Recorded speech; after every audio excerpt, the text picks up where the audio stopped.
What's going on, everyone? Back with another episode of Stuff and Things. Hopefully you can hear me in this. I haven't tested the whole mic functionality with this helmet on yet, but this is what we're going to be talking about today. In my most recent mail time video, you may have seen me open up a few of these helmets, and I gave my first impressions on them, and I was just like blown away. I was like, dude, I've never seen anything like these helmet systems before, and I kind of like struggled putting it on because I didn't know enough about them. Since then, I've done a lot more research and I found out about all of the cool technology and things like that. In the mail time video, I explained how I became friends with the guys at the company who make this helmet, Ruroc, and they reached out to me again and wanted to sponsor a video. So today I'm going to be telling you guys all about this RG1-DX Series 3 helmet.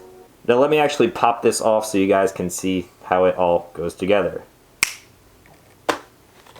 Alright, you can probably hear me better now. The RG1-DX comes with a super tough ABS shell and a ton of features, including their maglock goggles and the full face chin piece in the front. That is obviously the piece that gives this helmet its unique aesthetic, and I'm definitely a big fan of the looks of this thing. These new Series 3 helmets are scheduled to release towards the end of this month, and they're being offered in a ton of different styles and colorways. So chances are if you look through the site, you will find something that catches your eye and your unique style and preferences. So this is one helmet with 4 different modes, and it is completely interchangeable. This specific helmet has 3 different safety certifications, and it's good for skating, biking, and of course snow sports. Although this thing looks pretty beefy, almost like a full-face motorcycle helmet, it is actually very lightweight. I haven't had a chance to wear this thing all day like during skiing season, where that will definitely be happening, but I can imagine that it would be pretty comfortable, so I'll have to report back on that in the future. Now before I put this thing on again, let me show you guys what came in the box with it if for some reason you missed the mail time video. You of course have the booklet of instructions, or in this case a survival guide, which tells you everything about this whole helmet system. And then you got some stickers and a Ruroc helmet keychain bottle opener. You also have some extra Velcro liners in here, as well as a goggle case to keep your goggles nice and safe. In my case, the goggles will probably live right here on the helmet because that's typically what I do with them in the skiing season. So they also include a helmet bag, just like this. And I can put this whole system in the bag to keep everything nice and dust-free and hopefully keep it from getting dirty. So how the heck do you put this thing on now? Because you guys watched me struggle when I opened it when I knew nothing about it. So let me show you the proper way to put this thing on. All right, so I'm gonna start with the goggles up on top of the helmet like you see here, and then on each side there are these little buttons that you press in and forward, and then the whole chin piece actually pops right off of the helmet like that. Inside here you can actually see some of their Rheon technology, which is a non-Newtonian fluid. If you've never done any research on what that stuff is, it's super cool. Basically, it's like a soft, squishy material, but upon a hard impact, it hardens up, which makes this helmet really comfortable to wear, but at the same time gives you that protection against concussions. And I have a few stories about concussions, which we'll talk about in a second. So to put this thing on, I simply pull it down over my ears gently like that, and I'm starting to look like I'm in the new Top Gun movie. This helmet strap, you guys aren't going to be able to see how this works right now because of my beard, but I simply flick this under here and it just kind of attaches like that. It's a really cool setup, and I had no idea how it worked at first, but as you can see, it's sort of like a magnet, and then to release it, you just kind of slide them sideways and then they pop right off. So that's a really cool function, and it won't be getting caught in my beard, which is nice. Next up, I will take the chin portion right here. You can see the Ruroc logo, and there actually is a big vented portion here, which makes this thing extremely breathable. I was really skeptical about this in the beginning because I thought like this whole thing on my face, including the goggles in the somewhat summertime approaching fall, I thought it was gonna be really hot and sort of fog everything up, but it didn't, and we'll talk more about that too. So to put this part on, I will simply slide these tabs into the side of the helmet, one side at a time. I'll push it in and then push on the back of the helmet here until it clicks, just like that. Put the other side in, same thing, clicks right into place. And now I can pull the goggles down over the top, and I thought this was how it was supposed to go before, but what you actually do is gently pull down on the chin piece here, and they actually like suck into the helmet, and now it fits way better. I'll see if I can get a close-up of that here. If you look at the bridge of the goggles, it kind of sits on the outside of the chin, so if I pull that down, it kind of falls back into place. Everything lines up perfectly. There are these big vent holes here. And then that's pretty much it. Now this thing is on, secure, and it is surprisingly really comfortable. Now I've had this helmet for a few weeks now, but the reason why I haven't been using it to film is because obviously I'm talking when I film. So hopefully you guys can hear me right now, but if not, I'll pop this thing off. So this is one configuration how you can wear this helmet. Right here is another configuration if you want to wear the helmet with your goggles up. Maybe you're riding up the ski lift. If I pop this chin piece off, you could wear it just like this in the fighter pilot status. Or if you're out skiing and you want to let the beard hang out, you can simply wear it right like this. Now there's something really comforting in my opinion about wearing a full face helmet like this. I'm not exactly sure what it is, but even when skateboarding, I've been wearing this thing on my own time for the past couple of weeks now, and there's just something that I like about not being able to see my face. You guys know during skiing season, I'm always riding with my face covered up anyway. It keeps you warm, and in this case, it's actually really breathable. So I shouldn't have any fogging issues, but yeah, I just like kind of the seclusion of not being able to tell who I am when I'm out doing things. I haven't worn this thing for a super extended period of time in warmer temperatures. Like right now, it's probably like 75 degrees in here.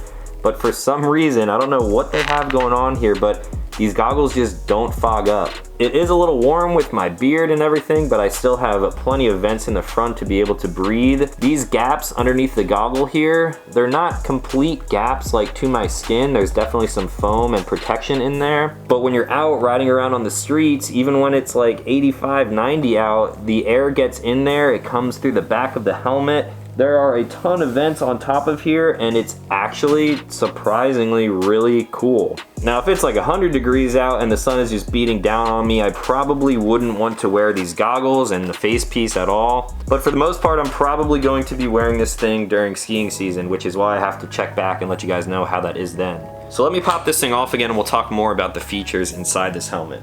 Alright, so here is why helmets are important to me, especially for skiing. You guys probably know that I'm a professional ski boarder. I ride for a company called Revelate Ski Boards. And in the past, before my YouTube days, I was still filming everything, which is how I got into making videos.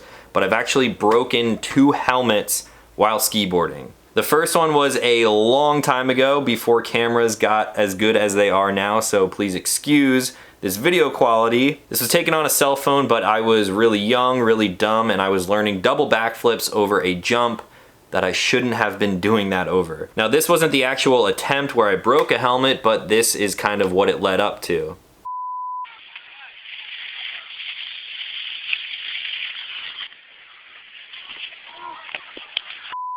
So I was doing that at night, poor lighting, super icy, over-rotated, slid out, and I came straight back on the back of my helmet. To my recollection, I was completely knocked out. The next thing that I remember after taking off and hitting my head was waking up in the shower at my house. That was the first serious concussion that I ever had. I ended up going to the hospital that night, and luckily I was even wearing a helmet. The second time was out in either Breckenridge or Keystone, I forget which mountain we were at, out in Colorado. And it was super windy, and I was hitting jumps that were really big, and when you are sending it off of like 65, 70 foot jumps and there is high wind, it gets very dangerous. So I skated a little bit into the first jump, overshot it, so I went straight into the next one as well, as soon as a huge gust of wind came up the landing. I was throwing a very simple 720 and the wind just kind of stopped my rotation.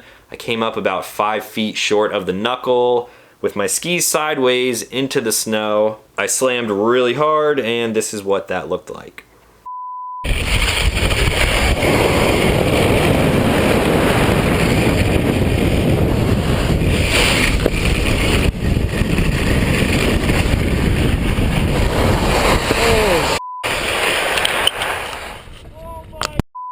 So as I came down, my skis caught and my head went just like that, right into the hard pack of that knuckle. And it was basically the same situation. I was not really knocked out completely, but I was super dazed and confused. Should have went to the hospital for that one, but I didn't. So that's just one of the reasons why I'm stoked to even have something like this going forward, because the skiing season is going to be pretty big and there's going to be a lot of, I don't want to say dangerous situations, but there is definitely a reason for me to be wearing a helmet this coming season. So I now have that Rheon technology in here, which should help prevent extreme concussions like I've had in the past. And there's also another safety feature on here that you can see on the back, which luckily I've never had the use for yet. This would have been nice in some situations I was in, but I was never in a dangerous enough situation that I actually needed this, and that is the Recco Reflector.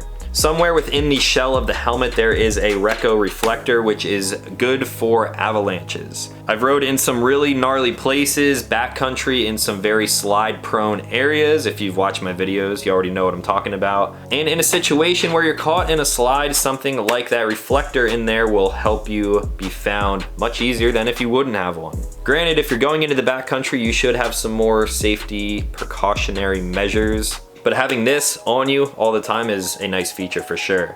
And then while we're talking about these features right here, on the inside, if I pop this liner out, this whole piece right here that goes around the back of your neck and sort of cups your ears can be replaced for Ruroc's Shockwave System. Now, while I don't have any experience with this system yet, they have actually improved it for the Series 3, and it's a Bluetooth connected system that allows you to take phone calls and listen to music and do everything connected through your ears in the helmet while you're out riding around on a skateboard or a bike, or if you're skiing. You simply pull this one out and put the Shockwave in place, and the Shockwave comes out the same way. That way you can charge it and clean it and do whatever you need to very easily. Now, moving around to the front of the helmet, there's still more features. Underneath this visor right here, if I press down on this clip, I can actually remove the whole thing just like that. They have a dedicated action camera mount on here, so I could take any of my GoPros that are sitting back there, mount this up, and I have a first-person view without having to stick anything on the actual helmet. That to me is a super cool feature, and I'm definitely going to be taking advantage of that in the future. And for the most part,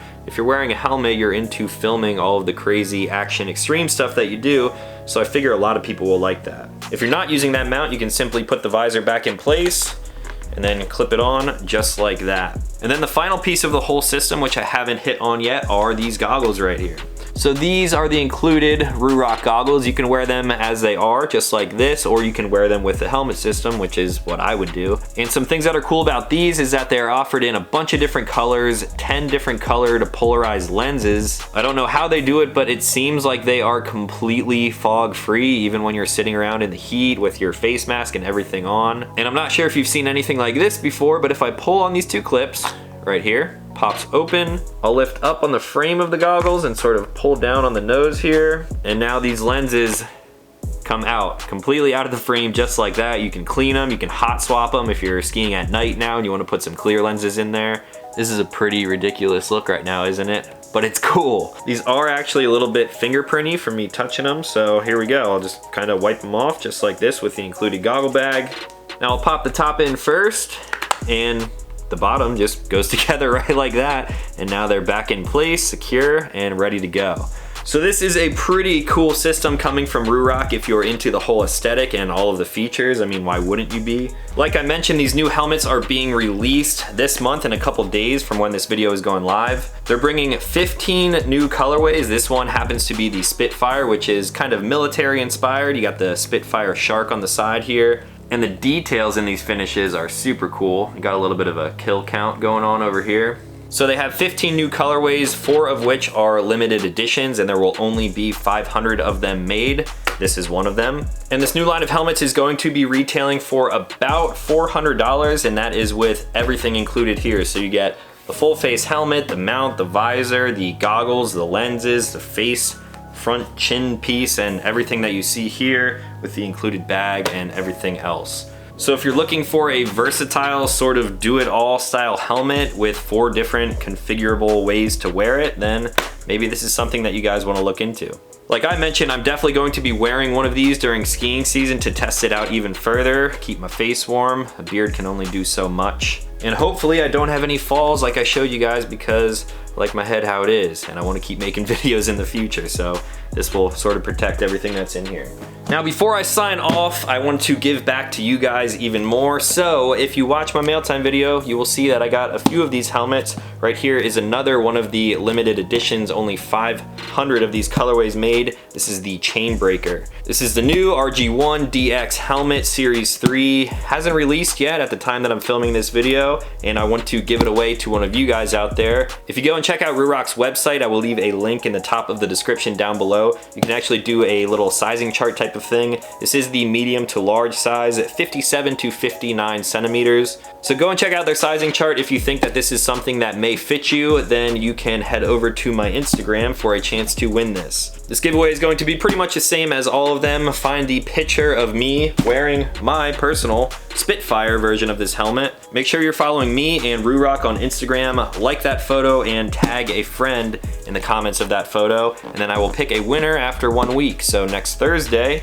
this helmet might be yours. I'll announce the winner on that post the following week, and that's about all that I got for today. So if you guys have any questions on the new Series 3 helmet coming from Ruroc, let me know in the comments down below. Like I mentioned, I'm gonna be testing this thing a lot more, so I'll hopefully have a better understanding of how this thing performs in all seasons about a month or two from now. Let's be honest, at the rate the weather's been, we might not see snow until like January or February. But anyway, that's all that I have for now. So if you're new to this channel, consider clicking subscribe. I make new videos every week. That's gonna be all for today. So as always, thank you guys for watching. I'll talk to you in the next one.